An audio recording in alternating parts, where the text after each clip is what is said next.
My name is Liz Stortstrom, and I'm an application engineer with HP 3D Printing.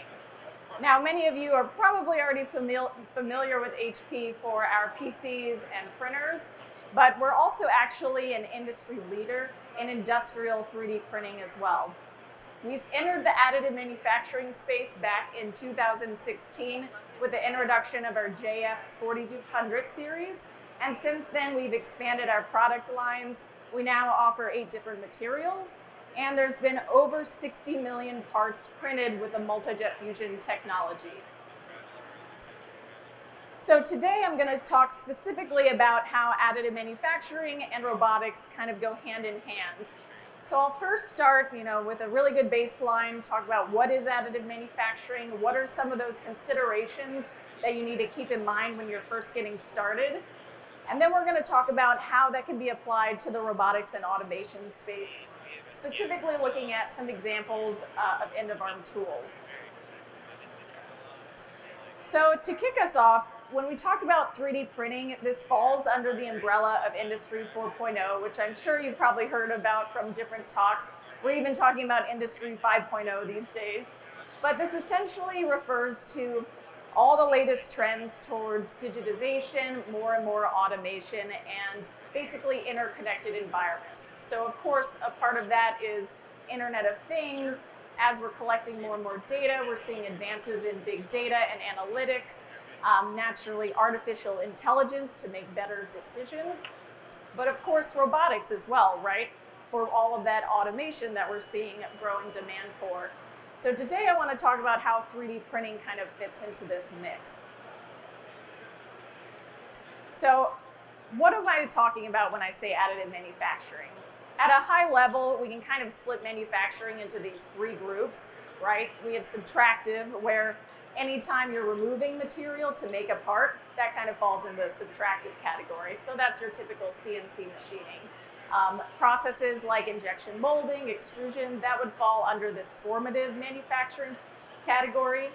And last is additive manufacturing, where you're kind of building up the parts from scratch.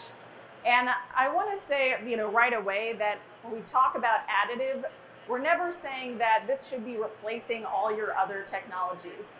Instead, we want to think about it as a tool in your toolbox that, when used effectively, can really help you optimize your solutions. So at a high level, 3D printing is where you take a 3D model, you're splitting it up in some format, usually in slices, and then you're using that to print out a material, typically layer by layer. A lot of times when people hear 3D printing, they think of FDM or FFF, fused filament fabrication, which is essentially the process where you take a filament, you're heating it and extruding it through a nozzle in order to lay down layers and build up your part. So this is a pretty simple, very well used, very well known technology that many of you may already be familiar with. But in reality, when we talk about 3D printing, there are a number of different technologies that fall under that category. So here is an example of one way we could categorize these different technologies. Usually we think about it in terms of the different material choices you have, and also the different ways that we can apply energy to adhere or fuse the part together. So we mentioned FDM, that falls under the material extrusion category. There's technologies like material jetting, where you're actually jetting out a material, binder jetting. That photopolymerization includes SLA, or stereolithography. That was actually the first 3D printing technology developed back in the 1980s. Today I'm going to talk a little bit more about powder bed fusion, because that's where the HP technology falls under. And powder bed fusion, it is what it sounds like, right? You're printing a powder on a powder bed of material and then applying energy in some format to fuse that powdered material together. So you may have heard of SLS, or selective laser sintering, which does this by applying energy with a laser. MJF, or multi-jet fusion, is a little bit different. So instead of using this laser point traversing the area of your part to fuse it together, we actually use infrared lamps that are the entire width of the bed. And so this way we're able to fuse very quickly, and we're able to print many parts very quickly at one time. And so we start the same way by laying down a thin layer of powdered material, and then we come across with print carriages. And we're essentially leveraging the same technology that HP uses in 2D printing by, instead of printing ink on a piece of paper, we're actually printing fusing and detailing agents onto this hotbed of powdered polymer. Then the purpose of that is everywhere we place that fusing agent, that's where it's going to absorb more energy from our IR lamps, raise above the melt temperature, and actually fuse that material together. So the result of this is a couple things. One, we don't have to worry about anything like support structures because that powder bed acts as a support structure, so you can achieve very complex parts. And the other piece is that you can actually get nearly isotropic strength in these parts because the previous layer is still somewhat molten when the next layer is going down. So we get really good fusion across the layers, not just within a layer. So besides from the 3D printing process, we also have to consider what materials we want to be using.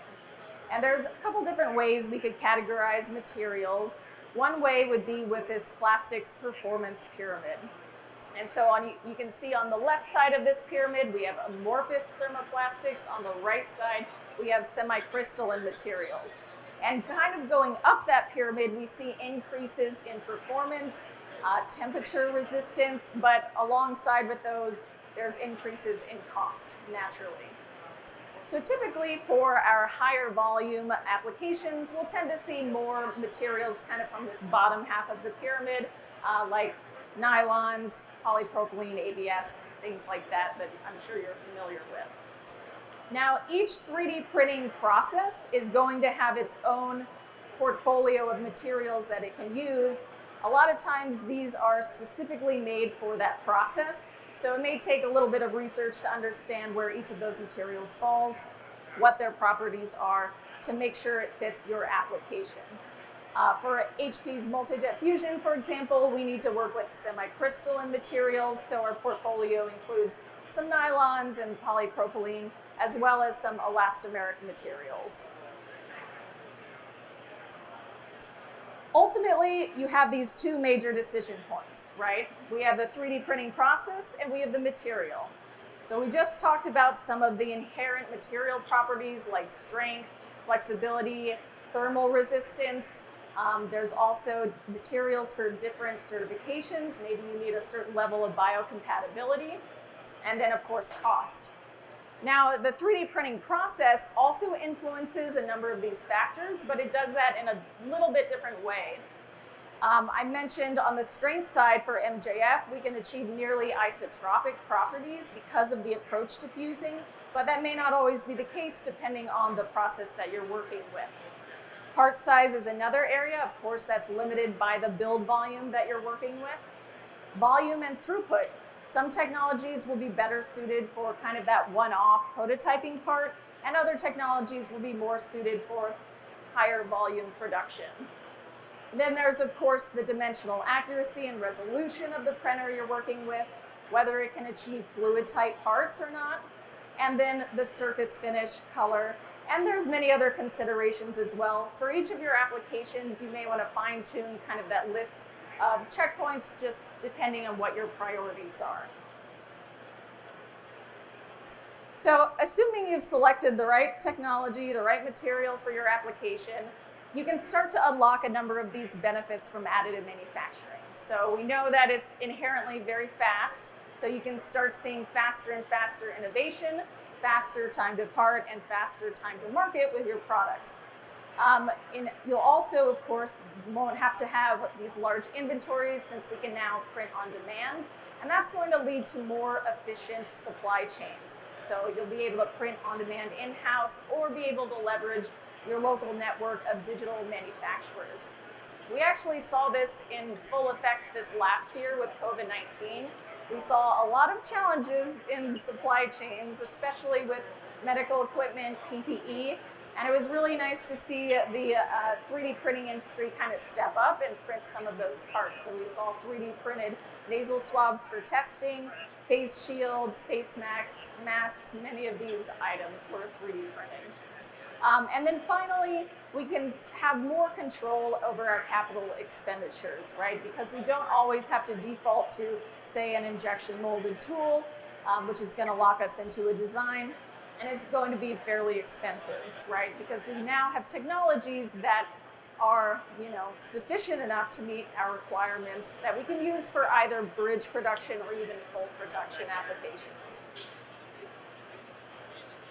All right, so that was some background, but how does this specifically apply to robotics? We started by talking about Industry 4.0, but within that, we've seen specifically a number of mega trends within robotics. So of course, there's been growing demand as more and more companies are looking to automate their processes. More companies are looking to bridge labor gaps, skilled labor gaps. There's also increasing demand for more flexibility, right? More agility in our production lines to deal with smaller batches, faster changeovers. And then with these trends, we're also seeing demand not just for the same kinds of technologies, but for ones that are more environmentally sustainable and also safer for our workers. So as a result, we've seen a lot of adoption in the industrial space with additive manufacturing. And so a piece of this is end-of-arm tooling, right? Different types of end effectors, actuators, but this also includes a number of other applications. So any type of mechanical housing, electrical housing, jigs and fixtures, really any sort of mechanical manufacturing aid. And then again, if the technology supports fluid tightness, then we can get in the space of HVAC and fluid and air systems as well. And of course, spare parts is always a good go-to for 3D printing. But today we'll dig a little bit more into the end-of-arm tooling space specifically. So why end-of-arm tooling? We tend to find that the best applications for additive manufacturing are those that can really benefit from high complexity, right? That level of design freedom, also lightweighting, that fast time to part, and just overall optimization of the design. And so when you think about these different types of grippers and somewhat complex tooling, they check all of those boxes. Even beyond that, if we take a lightweighted 3D printed end-of-arm tool, now we can often get some benefit because it's reducing the load on the robot arm that we're using. So that's going to have two results. One, you could either increase the speed at which that arm is moving, perhaps increase the precision at which you can move, or two, you can even potentially go to a lower load robot, and thus saving you cost and sometimes space. So let's look at a couple examples. This first one is from a company called CNC Workflow, and they specialize in manufacturing and process automation. So they were looking to improve some efficiencies for their client that they were working with. And so the specific part is this gripper adapter that's used to adapt these three different sets of grippers so that this one robot arm can pick up multiple parts from different conveyor belts, right? And originally that part was milled out and it was very complicated to make. It took a really long time. It required a lot of expertise. I think it took them between 8 and 10 weeks to make this part. So ultimately, by switching over to that MJF design, they were able to cut that time down significantly to just 2 days, while also improving just the overall design efficiency of their production and the cost of that part. A little bit different example, HOVATEK, they specialize in machinery for the flower industry. So if you imagine the process of bunching flowers together, there's a lot of different steps in sorting them by like the length of the stem and the color and the type of flower. And this was, typically a very manual and strenuous process. And there wasn't a lot of opportunity to speed it up because it would just end in more and more error in that process. So HOVATEK took this as an opportunity to develop their new wave machine, which would automate this whole operation. And they first started using 3D printing, I think like many of us do, for prototyping. That seems like a natural fit. But Ultimately, they found that the MJF parts they were working with met all of their requirements in terms of robustness. And in fact, when they did their lifespan testing for this part, all of the parts passed over 5 million cycles of testing. So now, just with this one machine, they're able to go through between 2,000 and 4,000 stems per hour. All right, so one question you may have is, how do I actually get started with additive, and what are some of those design considerations that I have to keep in mind? Well, a part of that depends on where you're at in your product development cycle. So naturally, the earlier on, the more opportunities we will have for optimizing the design and really getting the most out of additive manufacturing. But even if we're pretty far along and we find ourselves with a pretty solidified design, there's still ways to kind of utilize additive to, create either a time benefit, an economic benefit, or a lightweighting benefit. So one of the easy strategies to get started is lightweighting. Imagine you've started with a machine part. These tend to be kind of on the bulkier side because, again, subtractive techniques, we tend to want to minimize the operations involved to reduce the cost of that part. But inherently, that's also going to lead to the higher weight version, the bulkier version of that part. So with additive, it's a little bit different, right? Since we're building up material from scratch, we really want to minimize the amount of material used in order to minimize the cost of the part. And that's also going to lead to the lowest weight part. So now those things kind of go hand in hand. And there's a couple simple ways you can do this. Of course, hollowing is a very simple way to get started, using a honeycomb structure, different lattice structures, depending on the structural needs of your part. And one question that comes up a lot is, okay, well, can I really replace this machined aluminum metal part with a 3D printed polymer part? And the one thing that I'd say to keep in mind is that you have way more design freedom when it comes to additive manufacturing than you do when you're just machining. So now if you need a little bit more stiffness in one area, you can add that into geometry while not having unnecessary bulk in other areas of that tool. So let's look at an example where, say, we're coming from injection molding tools instead. So now we don't have to think of as many of these rules like draft angles, we don't have to think about keeping a uniform wall thickness necessarily, or where gate locations, all of these things that we're familiar with and used to designing for, we no longer need, especially, depending on the technology we're working with. So in this example, you can see there's this continuous wall section for the material flow on the injection molded version of the part. With the MJF version, we don't need that anymore, right? And in fact, we'd rather remove it because that's going to reduce the cost and the weight of the part. So an example of where we took advantage of this lightweighting strategy was in our latex printing business. So in these large format printers, we actually have a number of machined aluminum and steel components. So we started to look at how we can improve those with additive. So this is one example of those types of parts. And on the left, you can see the original version was this machined aluminum blocky part. But all the way to the right, you see the 3D printed version that's been topology optimized, way more streamlined and efficient. There's a huge cost reduction, weight reduction, not to mention a big reduction in carbon footprint. But I think the bigger story here is that even by taking that first or second step in this design iteration, you're still taking advantage of all of those benefits that additive can offer without having to invest, the time and resources to learn how to do the topology optimization and go that full route. You can still take advantage of most of this just by taking that first step, which is relatively simple.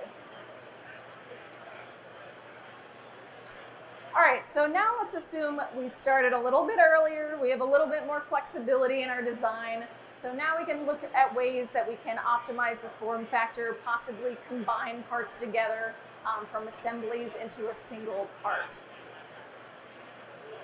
So an example of this comes from FICEP S3. So they are a high-tech engineering and R&D company. And this part is for an automatic robot painting arm. And originally this part was like 5 feet wide. It was very large, very bulky, put a lot of weight and stress on the system, which limited how fast it could move and the precision of that movement. So when they started looking at ways to optimize that form factor, they immediately saw that the parts were going to be a bit too complicated for machining or even injection molding. I think they had a route through injection molding, but it would have taken like 11 different components in the mold, and it would have ended up being a very expensive tool, for a low volume application, which is not the route they wanted to go. So in this case, they ended up redesigning it using mostly 3D printed parts for the final design. And they ended up going from that 5 foot wide part to a 1 foot wide part, greatly reducing the weight of that tool. But as a result, they were also able to reduce the size of the motors and the gearboxes that supported that tool. So again, a lot of times we're not just talking about the benefit that can be provided from the tool, but also looking at the rest of the system. Here I have another example, and everyone can come take a look at these at the end, but this is actually a drill extraction shoe.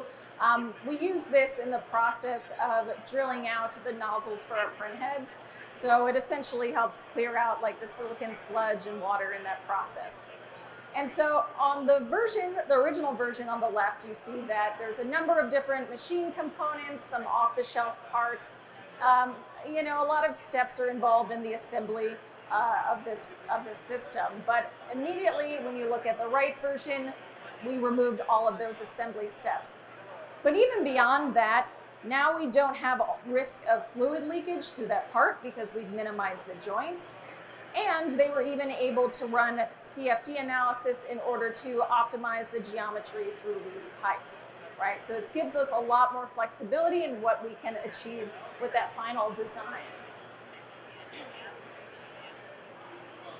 And this brings up another point. For this to work, we need to be working with a technology that supports fluid tightness. And there's a really huge opportunity in fluid management when we go this route, right? We can start looking at things like vacuum and pneumatic end effectors, any sorts of valves, ducting. We even saw a big opportunity in the development of our own 3D printer, the JF500 series. Every picture in this picture here, all those parts were used in our final JF500 printer. And the ones highlighted are those that have to do with fluid management. And this was critical for us because it was a relatively low volume product that required a high level of complexity in a very tight, confined space. So it made a lot of sense to go with additive manufacturing for these complex fluid management parts. Another example comes from the company Sigma Design, and they're also an engineering services firm who was working with a client who does this apple labeling machine. So if you can imagine, thousands of these apples going through the machine very quickly. They need to place labels on all of these different apples without, damaging them anyway. So it has to be a very precise operation.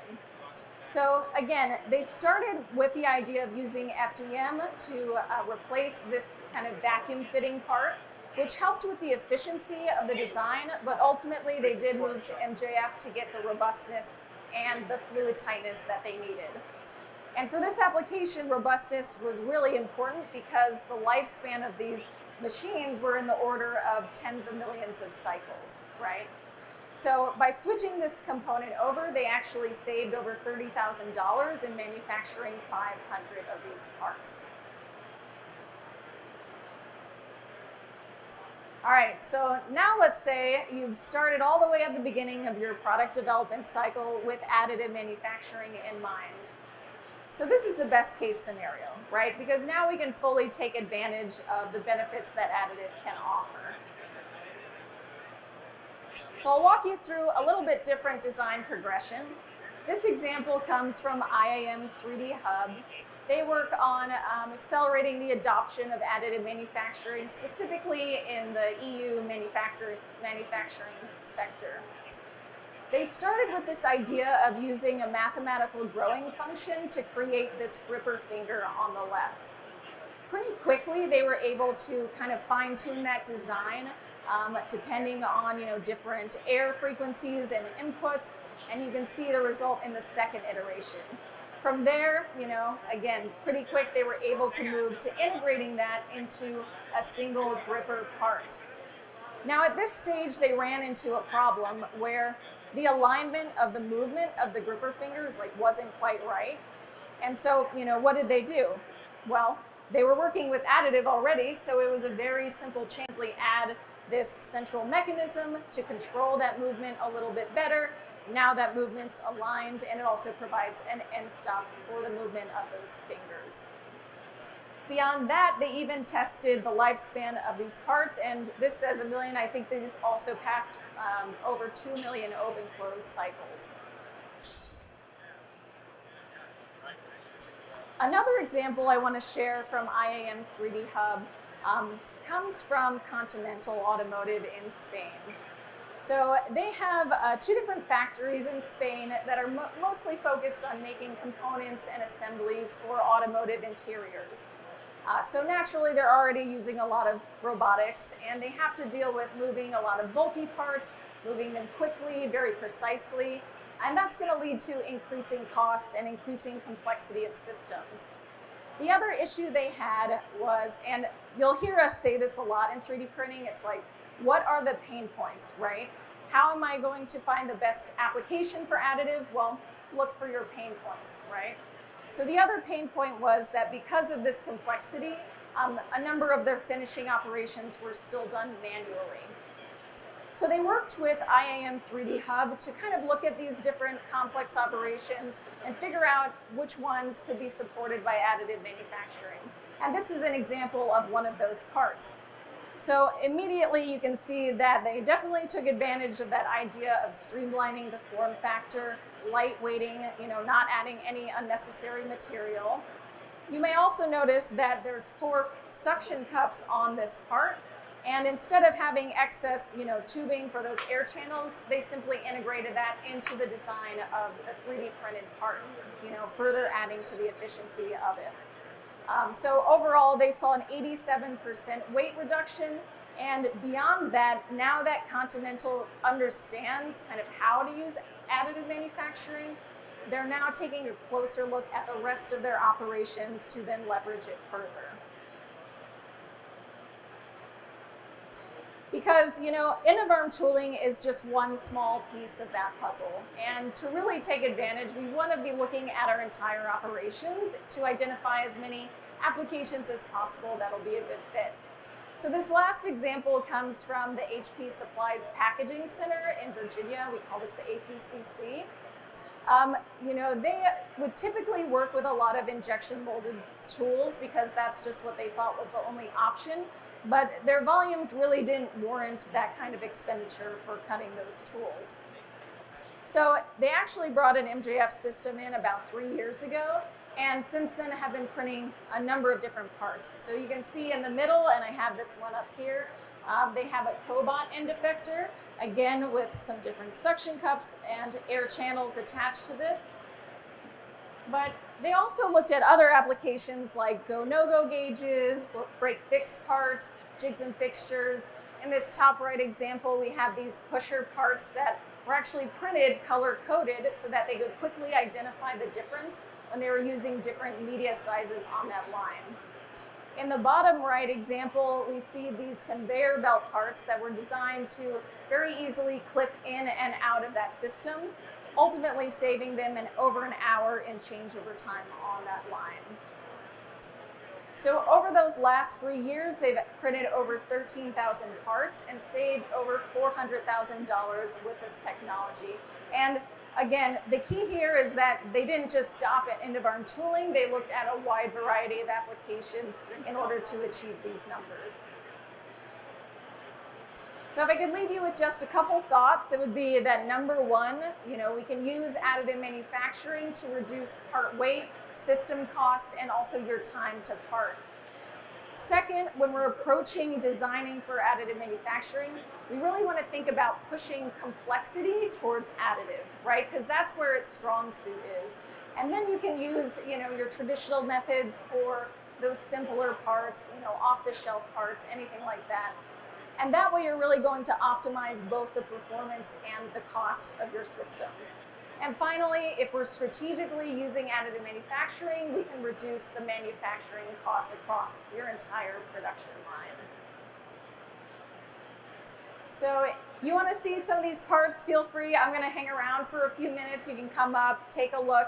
We're also going to have these at the Hawkridge Systems booth. Hawkridge is one of our trusted partners as we sell through a network of resellers. You may see me there as well later today and tomorrow. So with that, I want to say thank you and feel free to come up and ask any questions.